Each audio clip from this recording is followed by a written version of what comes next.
Hello everyone. तो पिछले lecture में हमने परसेंटेज कंपोजिशन तक कंप्लीट कर लिया था और आज हम नेक्स्ट डिस्कस करने वाले हैं डेंसिटी के बारे में। तो आज का टॉपिक हमारा डेंसिटी के ऊपर रहने वाला है। क्या होता है डेंसिटी, कितने प्रकार की आपके पास डेंसिटी होती है, उन सब चीज़ों की हम चर्चा यहाँ पे करने वाले हैं। तो अगर हम डेंसिटी की बात करें तो डेंसिटी को हम जनरली दो कैटेगरीज में रख सकते हैं, ठीक है। तो जो पहली कैटेगरी है आपके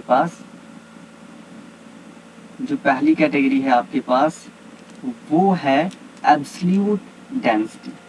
पहले से आप ड्रा करिएगा, सॉरी, फर्स्ट ऑफ ऑल आप इसे ड्रा करिएगा इस तरीके से।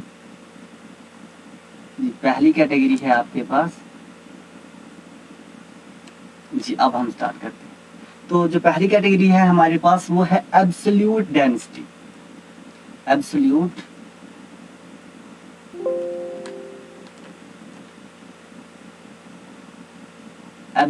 डेंसिटी।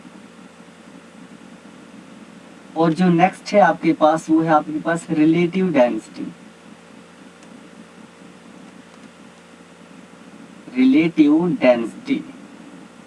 तो आज हम इन दोनों की ही बात कर रहे हैं, करेंगे कि कौन सी एब्सोल्यूट डेंसिटी होगी और कौन सी आपके पास रिलेटिव डेंसिटी होगी। तो इसमें भी कुछ केसेस आएंगे जैसे कि हमने कल डिस्कस किए थे।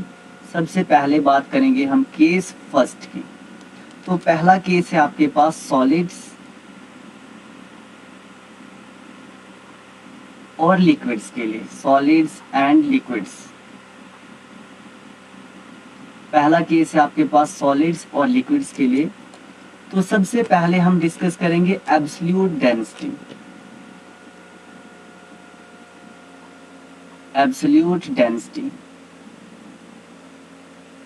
डेंसिटी जिसको आप अल्फा से लिख सकते हो, अल्फा से डिनोट करते हो, किसके बराबर होती है? Mass divided by volume. तो एक्चुअल में जो आज तक आप डेंसिटी पढ़ते आ रहे हो तो वो एब्सोल्यूट डेंसिटी ही है। आज तक जो आपने डेंसिटी पढ़ी हुई है वो आपके पास एब्सोल्यूट डेंसिटी ही है, जो आपके पास मास और वॉल्यूम के बराबर होती है। अगर हम इसके यूनिट की बात करें तो हमें पता है मास बाई वॉल्यूम है, तो मास का यूनिट होता है ग्राम और वॉल्यूम का होता है लीटर। तो ग्राम पर लीटर इसका यूनिट आ जाएगा। अगर हम नेक्स्ट बात करें तो नेक्स्ट है आपके पास relative density.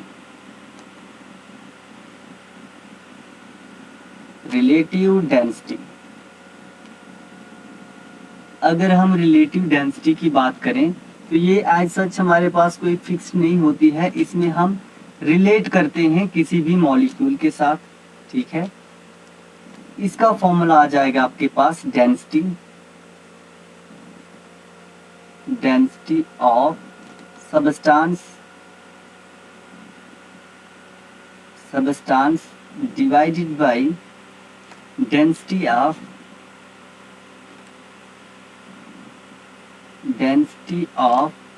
H2O at 4 cc, ठीक है। तो रिलेटिव डेंसिटी आपकी किसके बराबर होगी? H2O आपके पास स्टैंडर्डाइज होगा, उसके साथ आप कंपेयर करेंगे किसी भी सबस्टांस की डेंसिटी को। फॉर्मूले इंपॉर्टेंट है, इन्हें नोट करते जाइएगा साथ साथ में। ये आ जाएगी आपके पास रिलेटिव डेंसिटी। लेकिन ध्यान रखना है हम किसके लिए बात कर रहे हैं। हमारे पास जो फर्स्ट केस है वो है सॉलिड और लिक्विड्स के लिए, और ये इसका यूनिट है, इसको भी आपको याद रखना है। जो यूनिट रहेगा इसको भी आपको याद रखना है, क्योंकि कभी कभी क्वेश्चन डायरेक्टली यूनिट्स कन्वर्जन पे भी आ जाता है। तो अब नेक्स्ट चलते हैं हम थर्ड केस पे, उसके बाद में कुछ एग्जांपल्स होंगी। अब केस थर्ड है हमारे पास, सेकंड केस है, थर्ड की बात नहीं है हमारे पास। सेकंड केस क्या है आपके पास, उसके लिए देखते हैं। सेकंड केस होगा आपके पास गैसेस के लिए, तो हम लिख सकते हैं सेकंड केस है फॉर गैसेस। सेकंड केस में हम गैसेस की बात करेंगे। तो गैसेस के लिए हमें दोनों डेंसिटी कैलकुलेट करनी है। पहली आ जाएगी absolute density, absolute density. Absolute density की अगर हम बात करें गैसेस के केस में, तो वो होगी आपके पास D is equal to P M by, इसको कंप्लीट लिखना, P M by R T. अब बात करेंगे कि ये चीज़ें हैं क्या। अगर हमने ये लिखी हुई हैं तो ये हैं क्या क्या। यहाँ पे मैं लिख रहा हूँ, जो P है आपके पास वो प्रेशर है, जो M है आपके पास,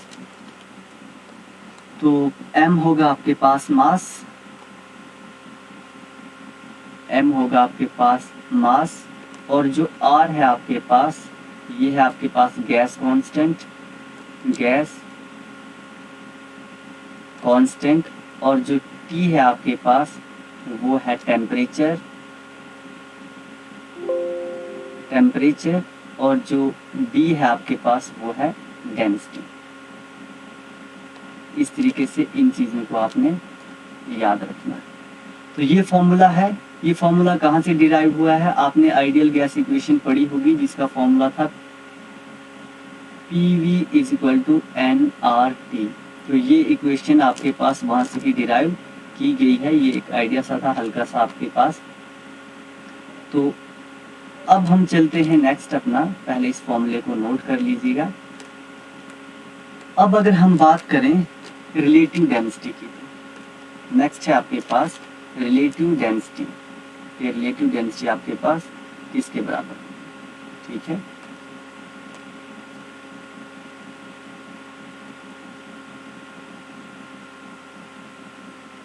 रिलेटिव डेंसिटी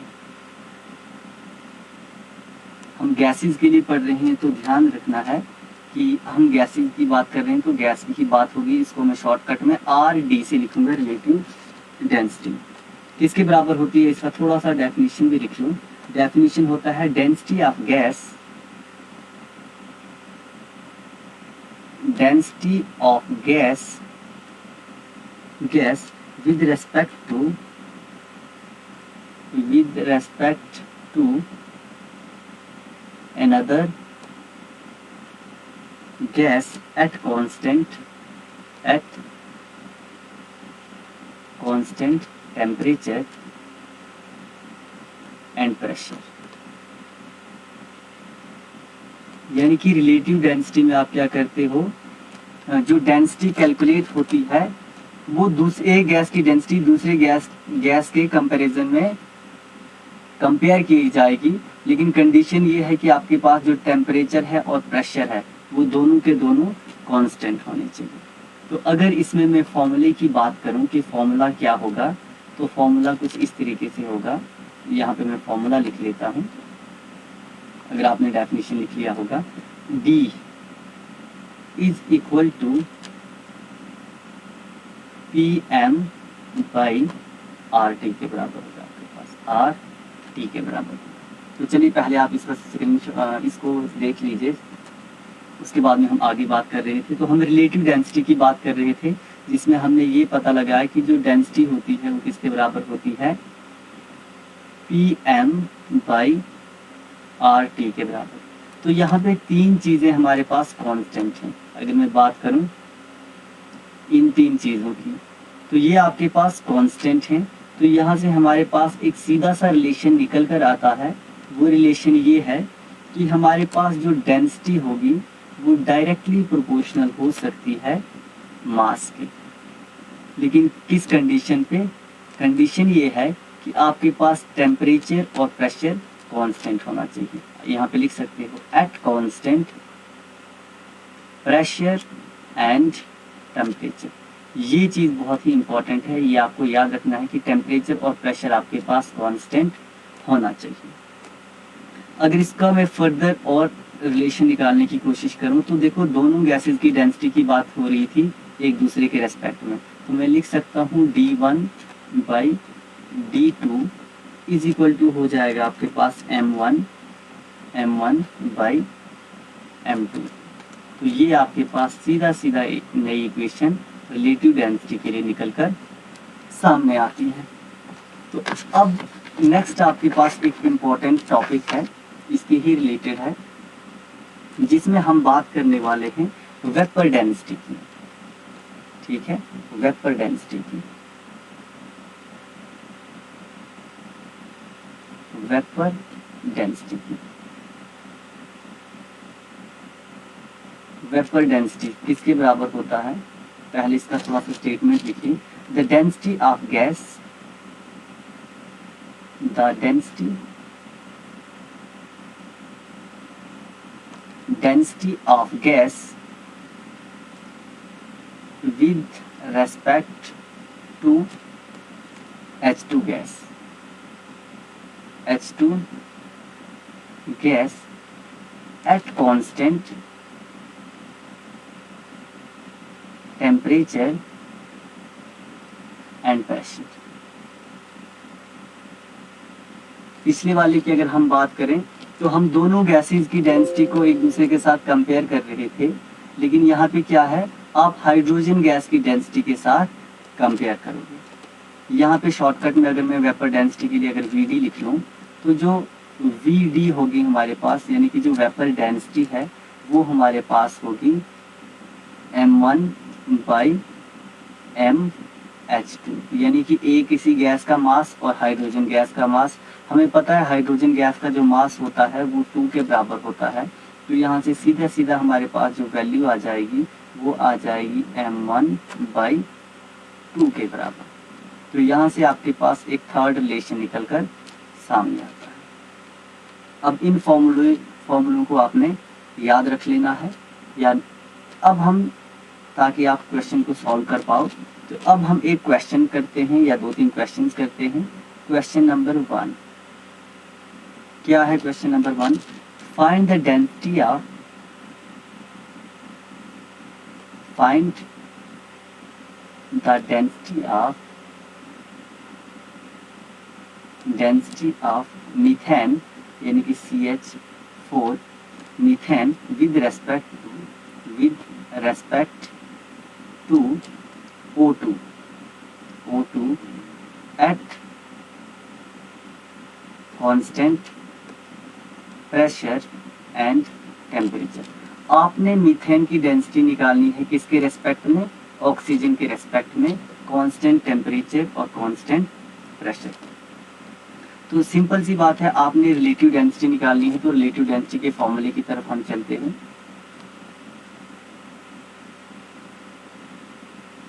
तो रिलेटिव डेंसिटी के फॉर्मूले की तरफ थोड़ा और बैक होना होगा।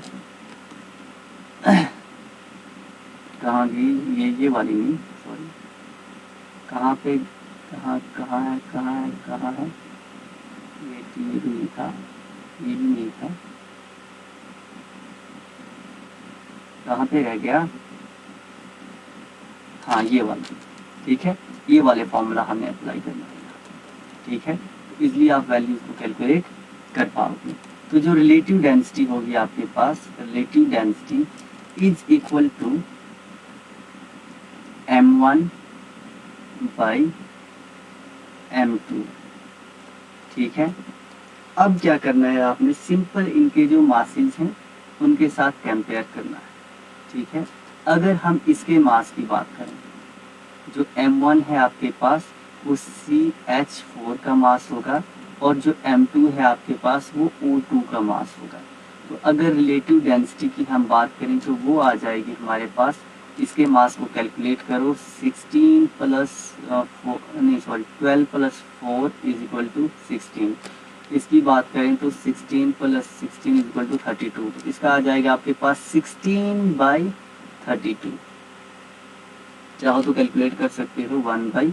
तो ओवरऑल जो रिलेटिव डेंसिटी आपके पास निकल कर आ रही है वो आ रही है 1/2 के बराबर। तो आप बिल्कुल आसानी से इसको कैलकुलेट कर सकते हो। तो रिलेटिव डेंसिटी कितनी आ गई मीथेन की? 1/2। तो चलिए इसी के साथ एक दूसरा क्वेश्चन हो जाए। क्वेश्चन नंबर 2 बेसिक से है, आगे एडवांस लेवल की भी करवा दूंगा आपको। फाइंड फाइंड VD का मतलब है vapour density of SO2। Vapour density निकालनी है आपने SO2 की, तो फॉर्मूला हमने अभी पढ़ा। जो वेपर डेंसिटी थी वो हमारे पास किसके बराबर थी, मास डिवाइडेड बाई 2 के बराबर थी। फॉर्मूलों को आप सेपरेट पेज पर लिख के रखना ताकि आपको इजीली हो जाए कैलकुलेशन करना, एक समराइज फॉर्म में। तो m क्या है हमारे पास, SO2 का मास है। SO2 का मास अगर हम कैलकुलेट करें तो ये हो जाएगा हमारे पास 32 और इसका हो जाएगा 32, ये हो जाएगा आपके पास, ये हो जाएगा आपके पास अराउंड 64 के आसपास हो जाएगा। तो जो वेपर डेंसिटी है हमारे पास वो किसके बराबर हो जाएगी, 64 डिवाइडेड बाई 2। इसको कैंसिल करेंगे तो ये हो जाएगी हमारे पास 32 के बराबर। तो VD यहाँ से निकल कर आ रही है आपके पास 32। बिल्कुल इजी है, बस रिलेट करना आना चाहिए, बाकी कोई दिक्कत नहीं है, बात है ही नहीं। अब नेक्स्ट हम बात करते हैं, चलिए एक और क्वेश्चन कर लेते हैं, क्वेश्चन नंबर 3, जिसमें हमें निकालना होगा density of, find density of